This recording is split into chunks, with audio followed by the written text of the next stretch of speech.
네, 안녕하세요. 메인뉴스 조정원입니다. 일단은 영화 재밌게 잘 봤고요.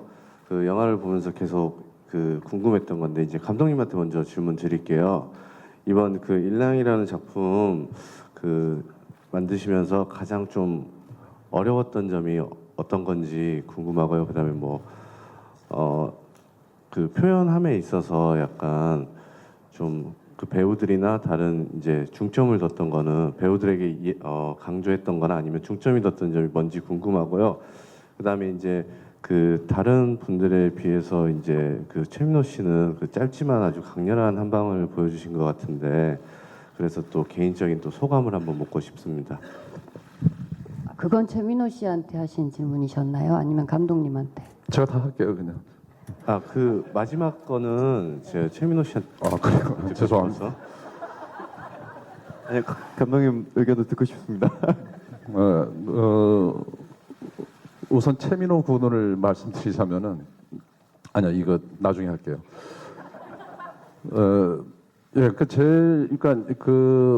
너무나 이제 매니아들의 추앙을 받고 있는 원작 자체가 그래서 사실은 일본의 어떤 걸작 애니메이션들을 실사하는데 항상 실패한 경우가 더 많잖아요.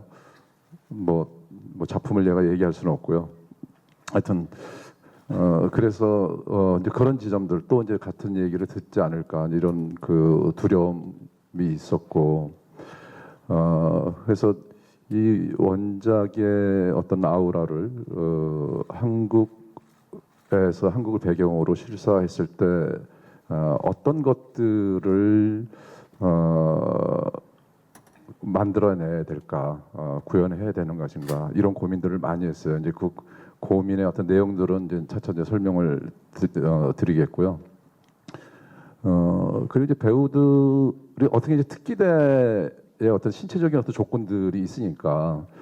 그래서 신체적으로 비주얼적으로도 그렇고 신체적으로도 이제 완벽한 어떤 피사체가 필요해서 그러다 모으다 보니까 정말 이런 그림 같은 얼굴들을 캐스팅하게 됐어요. 그래서 잘생긴 것뿐 아니라 어떤 연기까지 잘하는 배우들의 한 편의 영화가 만들어졌으면 좋겠다라는 생각을 해서 배우들한테 계속 현장에서 내가 말이 없다고 하지만은 끊임없이 암시와 카톡으로 집에 가서도 계속 이제 캐릭터를 생각할 수 있게 사실은 이제 지금 이제 가장 욕먹는 상사 같은 어떤 그런 짓을 했어요.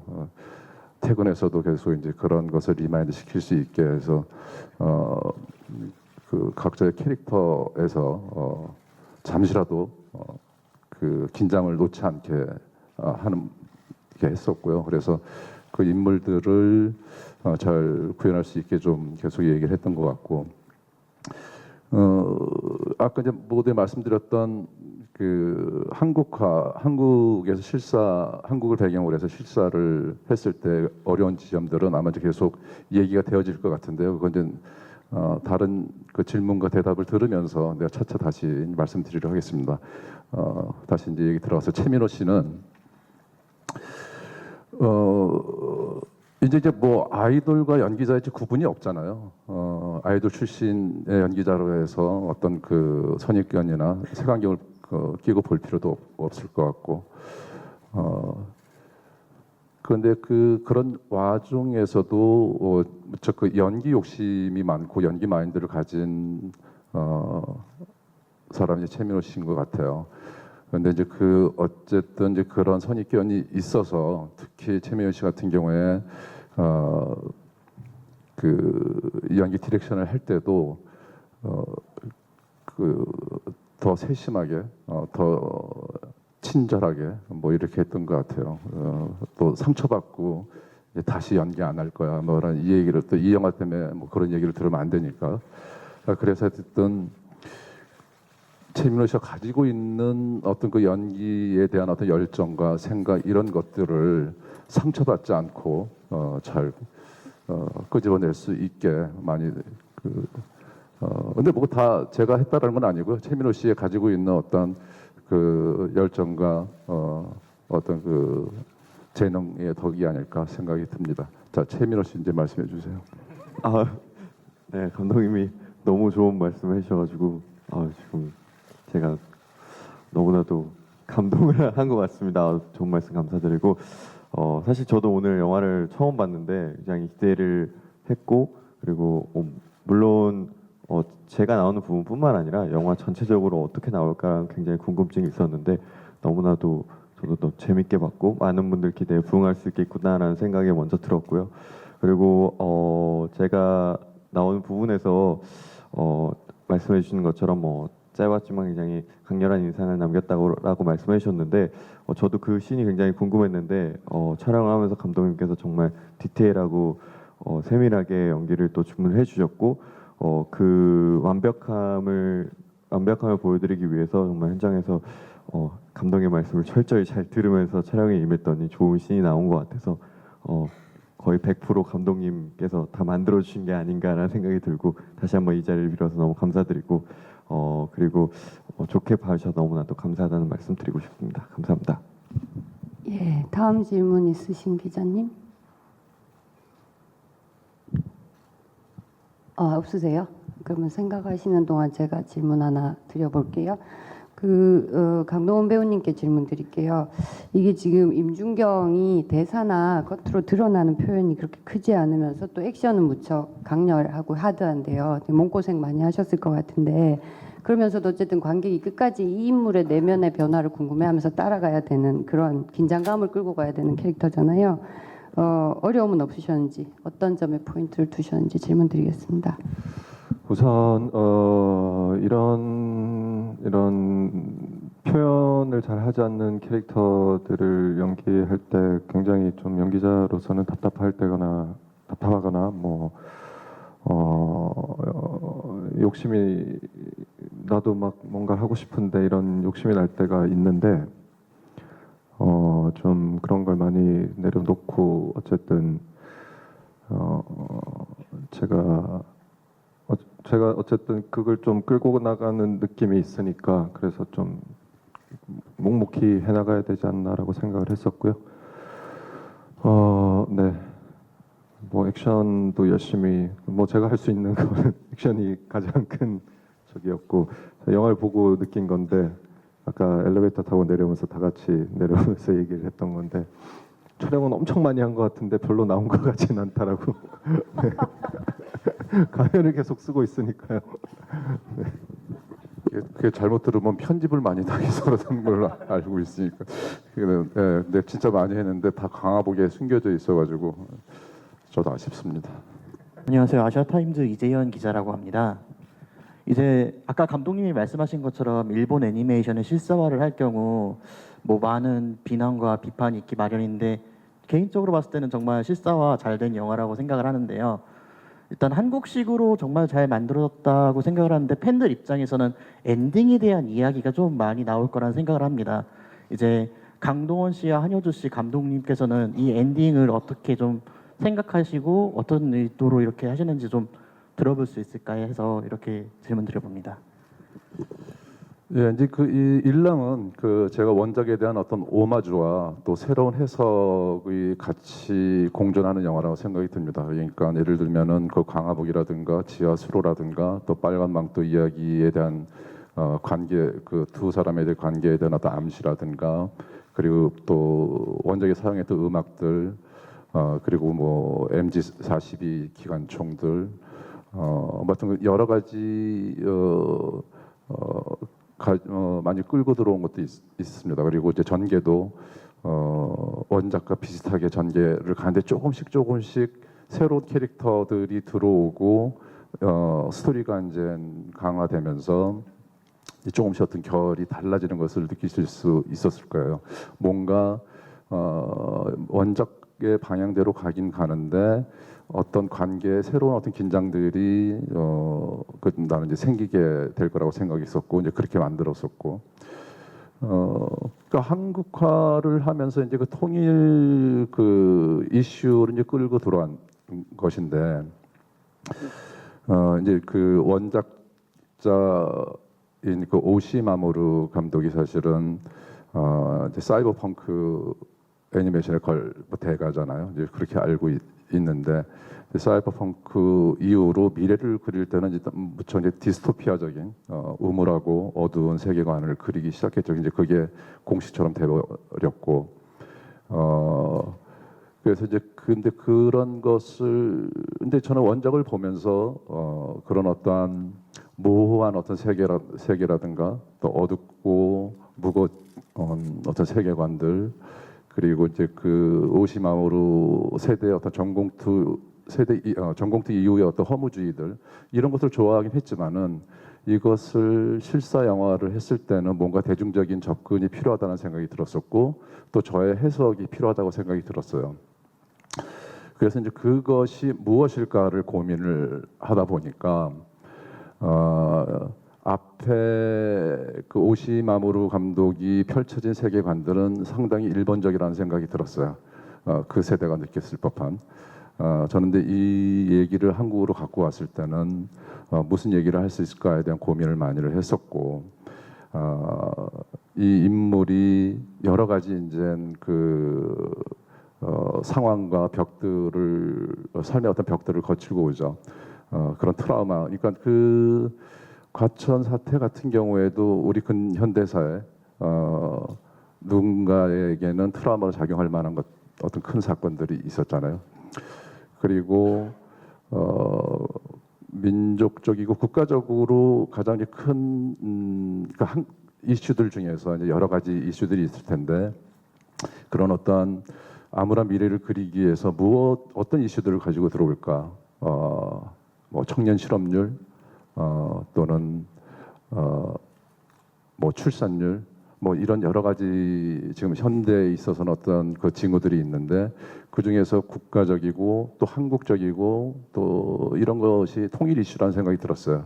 통일 이슈를 억지로 끌고 들어온 건 아니고 원작에서 나오는 가장 또 그 중요한 모티브 중에 하나가 권력기관 간의 어떤 암투 같은 것인데 통일 이슈를 갖고 들어왔을 때 그 권력기관들의 암투를 좀 더 명징하게 그려낼 수 있지 않을까라는 생각을 하게 됐고 그러면서 저도 그런 어떤 그 약간 그 우리나라의 그 지금 안고 있는 재반 문제들이라든가 그리고 근현대사를 관통하면서 가지고 왔던 어떤 그런 상처들, 트라우마들, 아픔들 이런 것들을 영화 안에 구성 안에서 집어 넣으면서 이들을 과연 구원하는 것이 무엇일까? 근데 이런 문제를 고민을 하게 됐었고, 그래서 이제 주인공의 행로를 따라다 보면은 친구가 있고 친구를 거치고 그리고 한 여자가 있었고 여자를 거치고 또 스승 또는 아버지 같은 존재를 거쳐요. 이러면서 뭔가 변화를 무언가를 깨닫게 되고 무언가 변화를 추구하게 되는 것이죠.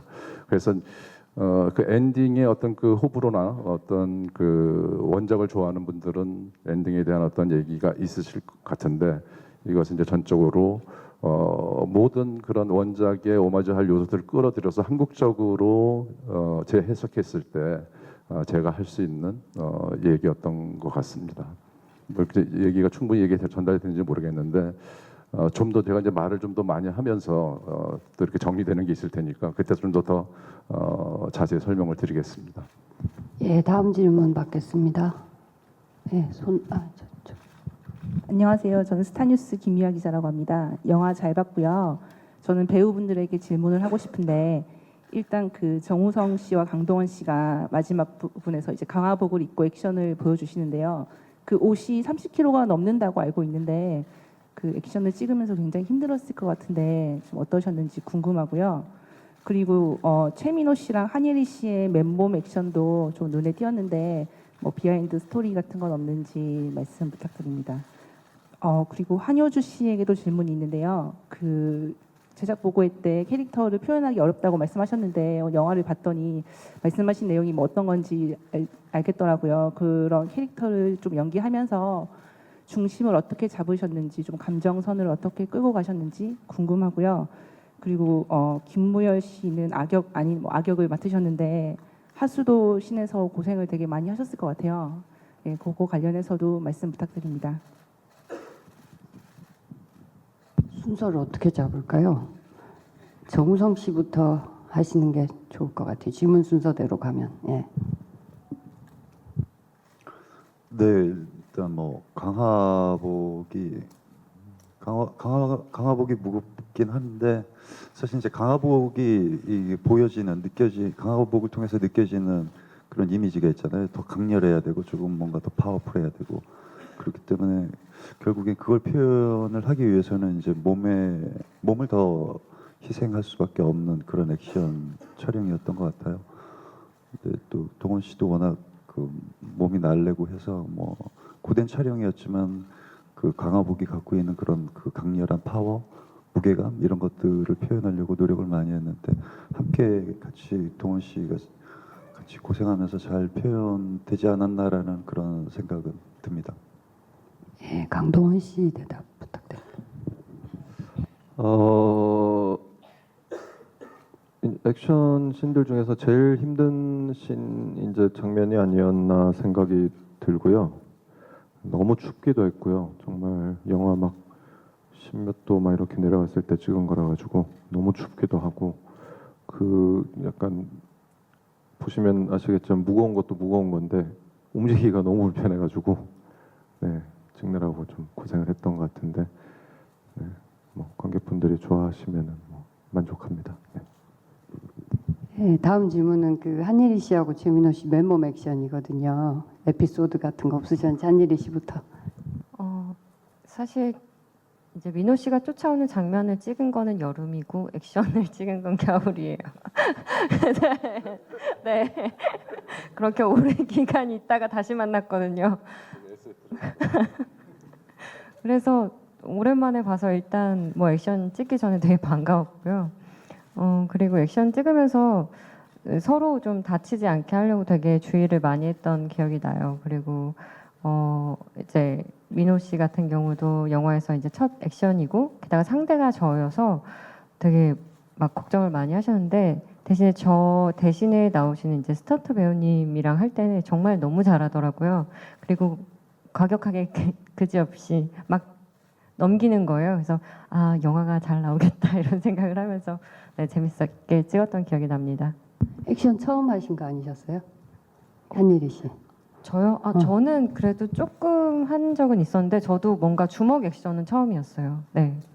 네. 그다음에 최민호 씨 말씀 네. 부탁드립니다. 저도 그 액션 씬 찍을 때 진짜 오랜만에 누나를 봐서 너무 좋았던 기억이 있고 그리고 깜짝 놀랐던 게 이렇게 좀 드는 장면이 있는데 누나가 너무 가벼우셔가지고 진짜 깃털을 드는 기분이 이런 기분이구나 그때 촬영하면서 그런 얘기를 했었고요.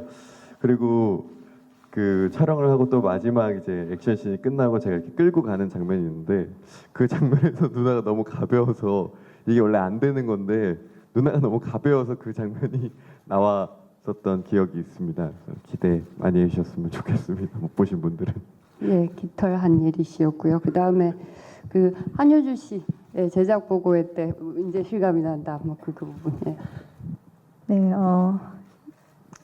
이윤이라는 캐릭터는 정말 제가 맡았던 캐릭터 중에서도 가장 표현하기 어려웠던 캐릭터인 것 같은데요. 정말 굉장히 복잡하고 또 혼란스러운 상황 속에서 굉장히 갈등도 많고 시나리오를 받았을 때부터 어떻게 표현해내야 될지 굉장히 부담이 컸는데 영화를 하는 내내 사실 그런 마음이 굉장히 컸던 것 같아요. 그래서 이 캐릭터가 가지고 있는 어떤 아픔의 깊이라든지 그리고 그런 것들이 얼마만큼인지 상상하면서 매 씬마다 또 감독님과 굉장히 많이 상의하면서 그렇게 열심히 찍었던 것 같은데 영화를 보고 나서도 그 시나리오를 처음 받았을 때 느꼈던 그 부담감이 아직까지 좀 남아 있는 것 같습니다. 여러분들이 어떻게 보실지 너무 궁금하고 그리고 네 힘들었지만 그 중심에 감독님이 굉장히 잘 잡아주시고 이끌어주셨기 때문에 네, 너무 감사드린다는 말 전하고 싶습니다. 네. 예, 그 다음에 김무열 씨. 예, 일단 악역 아닌 악역이라고 말씀해 주셔서 너무너무 감사드리고요. 저도 깃털 하네리 씨와 SF적인 어떤 그런 순간이 있었습니다. 저도 깃털 하네리 씨를 크랭크인 날 처음 뵀는데 그날 인사를 하고 크랭크 업하는 날 작별 인사했어요. 그렇게 2번 만났습니다. 우리는 SF죠. 예, 그런 순간이 있었고요.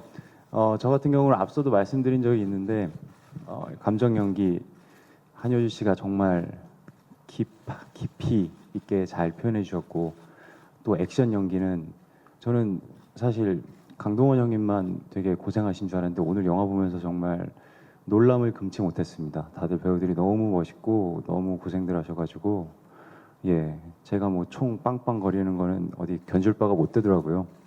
다만 제가 보면서 긍정적인 생각을 했던 건 저는 한국 사람들이 총을 들고 총싸움을 하면 그렇게 좀 어색함이 항상 좀 있었거든요. 보는 내내. 물론 저희 영화가 그 SF라는 장르가 어느 정도 완충제 역할을 해주는 것 같긴 하지만 그래도 오늘 보면서 그 총을 쏘는 사람들의 모습이 이렇게 뭐랄까 거부감 없이 예 아주 멋있게 보였던 건 처음이었던 것 같습니다. 예. 사실 이 영화 애니메이션 원작에 대한 감독님의 되게 진한 사랑을 느낄 수 있었던 것 같은데요. 러브스토리 같은 경우에는 조금 올다다는 평가를 들을 수도 있는 조금 심파적인 부분이 있지 않나 싶어요. 그래서 이 부분에 대해서는 어떻게 생각하시는지 좀 궁금하고요. 그리고 다른 한 가지 질문은 최민호 씨에게 드리고 싶은데요. 이렇게 사실 연기 경력이 두터운 남자 선배들과 연기하는 일이 흔치 않잖아요. 그래서 세 분과 붙었을 때 어떤 장점들을 받고 그리고 어떤 부분을 배우고 싶었는지 답변 부탁드립니다. 네, 그러니까 그 저는 정말 영화 만들면서 여태까지 심파와는 가장 거리가 먼 감독 중에 한 명이었어요. 항상 건조하고 드라이하고 그리고 눈물을 흘리는 것도 없었던 것 같아요. 근데 이번에는 있었죠. 이제 그걸 가지고 심파라고 하시면은 좀 속상하고요. 그 올드하다라는 것도 이제 어떤 그 스토리의 어떤 그 기결점 때문에 이 얘기가 결국 이 얘기를 하려고 했었구나라는 부분에서 약간 그렇게도 또 말씀하실 수 있을 것 같고 이제 그것도 사실 또 속상하고 농담이고요. 그런 것 같아요. 그러니까 그 변하지 않는 그 근본적인 항상 그 주제들이 있잖아요. 인류의 뭐 휴머니즘, 사랑 이런 것들은 항상 뭐 우리가 로봇가 되지 않는 한 계속 가져갈 것들이라는 생각이 들어요. 근데 그런 주제를 어떻게 보여주고 어떻게 증명하고 어떤 이야기 속에 어떤 스타일로 보여주냐 이라는 생각이 들었어요. 그래서 저는 근데 이 얘기가 아까 이제 그 제가 말씀드린 것 중에서 이들을 무엇이 구원을 하는 것인가라고 이제 그런 질문으로 이 영화를 들어가기 시작했다고 했는데 그건 사실은 결정적으로 또 사랑은 아닌 것 같아요. 저는 그 파리가 중요한 얘기하고 있는데 파리가 어디까지 얘기했지? 사랑 그런 어떤 그 심파적인 사랑 얘기를 막 하려고 했던 것은 아니었던 것 같아요. 저는 이 얘기를 하면서 느꼈던 게 하면서 만들면서 강하게 더 저한테 이제 다가왔었고 만들 때도 결국 내가 이런 얘기를 하려고 했던 거였구나라는 생각이 들었던 게 집단과 개인의 문제라는 그 관계라는 생각이 들었어요. 아까 이제 그 친구를 거쳤고 여자를 거쳤고 스승 또 아버지 같은 사람을 거쳐서 한 남자가 성장 또는 어떤 변화를 하는 어떤 그 행로와 얘기라고 말씀드렸었는데 그걸 보면은 그 사람들이 상징하고 있는 것들이 다 집단이에요. 공안부라는 집단, 그리고 또 특기대라는 집단, 또 섹트라는 집단. 근데 섹트의 이윤이라는 사람이 약간 그 다 집단을 대변하고 있어요. 한상우도 집단을 대변하고 있고 임진경, 그 장진태도 집단을 대변하고 있죠. 근데 집단을 묵묵히 수행하다가 무언가 이 사람한테 어떤 타격이 왔었어요. 뭔가 흔들릴 만한 어떤 일이 생겼어요. 그런 트라우마가 생겼고, 집단에 속해 있지만은 뭔가 번민하고 개인화된 어떤 이윤이라는 사람을 보게 되는 거죠. 그러면서 조금 흔들리는 부분들이 있어요. 근데 그것이 이제 매개체가 어떤 사랑의 감정이 들락말락하는 어떤 매개체였던 것이지, 결국 이야기는 집단에서 나온 한 개인의 이야기. 그러니까 개인, 어떻게 보면은 이게 엉뚱한 주제일 수도 있겠지만은 개인으로 돌아가자라는 얘기를 하려고 이 영화를 만들었나라는 생각이 들었었어요. 그래서 저는 여러 이제 작은 매개체들, 또 작은 주제들이 있었지만은 이 영화의 어떤 진짜 주제, 진짜 무의식의 어떤 주제를 말씀드린다면은 집단과 개인의 어떠한 관계, 또는 거기에서에 대한 여러 가지 이야기들을 얘기하려고 했어요. 그래서 이제 그 주인공 임준경이 무수히 많은 어떤 벽들을 만나게 되는데, 살면서 지금 이 영화 안에서. 그래서 그런지 벽을 뚫고 나오는 뭐 이런 장면들이 되게 많이 있어요. 저는 이게 무의식이 아닐까 이런 생각을 해요. 그래서 그리고 뭐 유리창을 깨고 나가죠. 이것도 유리벽이죠. 어떻게 보면 창문으로 통하는 창문으로 우리가 얘기하는 어떤 벽인 것 같고, 장진태와 싸울 때도 벽을 뚫고 나가요. 지하수로도 엄청난 남는 어떤 벽에 둘러싸여 있죠. 그래서 내가 농담 삼아 이 영화는 제 나이 때는 이런 우스갯소리가 있었는데, 백투더 퓨처를 패러디한 코미디 프로가 있었어요. 벽 뚫고 퓨처라는. 아실 분은 아실 것 같은데 어떤 벽을 뚫고 나오면 새로운 다른 미래가 나오는 그런 코미디 프로였었는데, 그래서 이 SF는 내가 얼마 전에 본격 SF 얼굴 대잔치 액션 블록버스터라고 얘기했는데, 주제로면으로 본다면은 SF 벽 뚫고 퓨처 액션 블록버스터가 아닌가 생각이 들어요. 그러니까 한 인물이 살면서 임준경이 여러 가지의 어떤 형태의 벽들을 뚫고 가는, 그래서 이제 상징적으로 그런 벽을 뚫고 가는 어떤 이러한 장면들이 내 무의식 안에서, 영화 안에서 반영된 것이 아닌가 이런 생각도 들었습니다. 핑계셔서 죄송합니다. 네, 거의 2점 먹고 계실 것 같은데 최민호 씨, 예, 대답. 네, 우선 대선배님과 제가 평소에 존경하는 선배님과 함께 촬영해서 너무나도 영광이었고요. 그리고 특히 촬영 현장에서 처음 갔을 때 굉장히 뭐 스태프분들과도 굉장히 어색하고 많은 분들과 좀 어색할 수 있었는데, 특히 정우성 선배님께서 처음부터 너무 편하게 잘 대해주시고, 같이 이렇게 밥 먹는 자리에도 불러주셔서 같이 밥 먹자고 이렇게 해주셔가지고, 그때부터 더 이렇게 뭔가 한결 편해진 느낌이 있어서, 그리고 또 카메라 앞에서도 더 편하게 할 수 있게끔 이렇게 만들어 주셔가지고 너무나도 이 자리에 빌어서 감사하다는 말씀 드리고 싶고요. 그래서 그런지 더 제가 조금이나마 더 잘 나올 수 있게 된 것 같고요. 그리고 강동원 선배님이랑 찍을 때는 동원 선배님께서 이렇게 굉장히, 저는 이제 가끔씩 현장에 나왔지만 이렇게 매일 촬영을 하시다 보니까 좀 지치지 않으실까라는 생각을 했는데, 전혀 그런 지친 기색이 없으시고 오히려 저한테 잘해보자, 잘하자라는 말씀을 해주셔가지고 제가 오히려 그 열정에 더 많이 배울 수 있겠구나라는 생각을 하면서 촬영을 하고, 그 액션씬 찍을 때 특히 정말 많이 힘드셨을 텐데, 제가 이렇게 촬영하다가 어디 이렇게 부딪히고 이렇게 아파도 선배님 앞에서 아픈 티를 낼 수 없을 정도로 너무 과격한 액션을 많이 하셔가지고, 나도 나중에 저런 액션씬을 만약에 찍을 수 있게 된다면 선배님처럼 정말 열정을 다 불태울 수 있는, 몸을 다 던질 수 있는 그런 액션을 좀 해야겠다라는 생각을 했고요. 그리고 김무현 선배님이랑 또 찍을 때는 진짜 그 모니터 앞이랑 그 카메라 앞에서의 그 변화가 그걸 좀 많이 놀랐던 것 같아요. 카메라 앞에서는 너무 이렇게 웃으면서 뭐 괜찮아요, 이거 이렇게 하면 좋을 것 같아요 했는데, 갑자기 카메라 앞에서는 그 한상우의 역할에 몰입하셔서 정말 그 캐릭터가 되신 걸 보고, 저는 솔직히 집에 가면서 좀 많이 무서웠거든요. 근데 그 모니터 하면서 잘 나왔다고 너무 좋다고 이런 말씀을 해주셔가지고 예, 덕분에 너무 잘 나와서 조금 무서웠지만 예, 잘 나온 것 같아서 그러니까 무서웠다는 게 오해하지 마시고 그 캐릭터가 무서웠다 이 말씀을 드리고 싶습니다. 그만큼 선배님이 이제 캐릭터에 빠져드셨다라는 말씀을 드리고 싶습니다. 결론적으로 너무 영광이었고 많이 배운 촬영 현장이었습니다. 스포티비 이은지라고 하고요. 저희 한효주 씨랑 감독님께 질문 드릴 건데 두 분 순서대로 답변 좀 부탁드릴게요.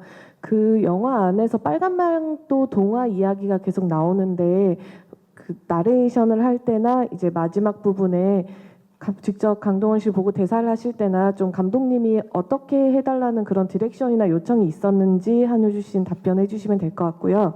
감독님은 그 처음에 한효주 씨가 이야기를 할 때는 그걸 동화적으로 표현을 하고 그 목소리나 이런 것도 전체적으로 다른 표현 방식을 사용하셨는데 그 특별한 이유나 또 이게 처음에 나레이션으로 나오고 두 번째 대사로 나오고 영화 크레딧 올라가는 중간에 한 번 더 이야기가 나오더라고요. 그래서 이 이야기를 계속 반복적으로 좀 이야기하신 이유가 있는지 말씀 부탁드릴게요. 효주 씨 먼저. 나 목이 좀 아파가지고. 네, 나레이션을 할 때 감독님의 특별한 디렉션이 있었었나요? 저는 좀 그 특별한 디렉션을 주지는 않았고 네. 제가 그 특별한 감정이 나올 법한 음악을 들려줬었어요. 네. 네, 그래서 딱 뭐 굳이 어떤 그 뭐 이렇게 해라라는 디렉션보다는 정서적으로 감흥할 수 있게 연기의 어떤 디렉션을 주지 않았고 그냥 음악을 먼저 들려줬던 것 같아요. 오히려 좀 감정적인 부분이 좀 많이 들어가는 것 같으면 이제 그런 것들을 좀 더 담담하게 해달라는 감독님의 디렉션이 있었던 것 같기도 하고 최대한 어떤 이렇게 느껴지게 하는 감정보다는 좀 담담하게 하려고 노력했던 것 같아요. 네. 강동원 씨한테 질문이 있었는데 스킵을 했어요. 죄송해요. 그 강화복 다 가리는데도 대역 안 하고 직접 소화하신 이유랑 그 오늘 영화 보셨는데 그 강화복 액션에서 만족스러우셨던 부분. 제가 얘기를 해도 될까 말까 되게 망설였던 얘기가 있는데 감독님이 이제 얘기를 하신 김에 제가 이게 너무 무거워서 제가 물어봤어요. 이게 원래 이렇게 무겁냐? 이걸 입고 어떻게 연기를 하냐? 그 갑옷 만드신 분한테 아니 좀 너무 무겁지 않냐? 헐리우드 배우들이 진짜 이런 걸 입고 연기를 하냐? 그랬더니 돈을 좀 더 쓰면 가볍게 할 수 있다라고 그러는 거예요. 정말 진지하게 얘기하시더라고요. 그래서 우리는 좀 제작비가 미국처럼 그렇게 많지는 않으니까 열심히 몸으로 때워야겠다라고 생각을 했었고요. 사실 감독님이 저는 갑옷을 입었을 때 제가 할까 설마라고 생각을 했는데 감독님이 당연하게 네가 해야지라고 하셔서 이거 많이 힘들 것 같은데 그러고 뭐 했고 그리고 제가 지금까지 한 영화 중에 액션 영화들 중에서는 그나마 제가 거의 대역을 많이 안 쓰는 편인데 그나마 좀 많이 썼던 것 같아요. 되게 그 친구도 고생 많이 했고. 네, 오늘 다시 한번 찾아주셔서 너무나도 감사드리고요. 그리고 저희 이제 곧 개봉을 앞두고 있으니까 재밌게 보셨다면은 꼭 주위에 많은 얘기 소문 내주셨으면 좋겠고 그리고 오늘 좋은 기사 잘 부탁드리겠습니다. 감사합니다. 예, 정우성 배우님 부탁드립니다. 네, 많은 사랑 부탁드립니다. 감사합니다. 네, 우선 이렇게 와주셔서 너무너무 감사드리고요. 네, 또 영화 재밌게 봐주셨기를 바라고 너무 감사드립니다. 감사합니다. 네, 저도 다시 한번 감사드리고요. 영화 일랑 많은 사랑 부탁드립니다. 감사합니다. 예, 오늘 참석해 주셔서 너무너무 감사드리고요. 좋은 기사 많이 부탁드리겠습니다. 감사합니다. 네, 이제 뭐 아까도 이제 그 무대 인사에서 잠시 드렸던 얘기인데 정말 프랜차이즈 헐리우드 영화들의 맹폭 속에서 한국형 블록버스터의 어떠한 새로운 뭐 좌표랄까, 활로랄까, 뭐 이런 것들을 들어보자고 만들었어요. 근데 그것도 이 영화의 주제 중에 애국심이라는 것도 있거든요. 죄송합니다. 아니 이게 뭐 좋은 나라를 만들고 뭐 이러는 거니까 애국심 아닌가? 왜 대답을 왜 안 해? 아닙니다. 하여튼 농담이고요. 하여튼 새로운 한국형 블록버스터 액션 대작을 만들려고 했고 또 그런 어떤 좋은 외국 외화들에 맞설 수 있는 당당하게 그런 영화를 만들려고 했었습니다. 그래서 다 잘 되면 더 좋고요. 네, 하여튼 많이 응원해 주시고 좋은 인상을 받으셨으면은 그 인상을 더 잘 기사에 반영이 됐으면 하는 바람이 있습니다. 오늘 이렇게 와주셔서 또 이렇게 긴 시간 같이 참여하게 돼서 너무 기쁘고 감사드립니다. 감사합니다. 예, 이제 기자 간담회 이걸로 마무리하고요. 예, 저희 이거 자리 치우고 이제 포토타임으로 넘어갈게요. 배우분하고 감독님 저쪽으로 가시고.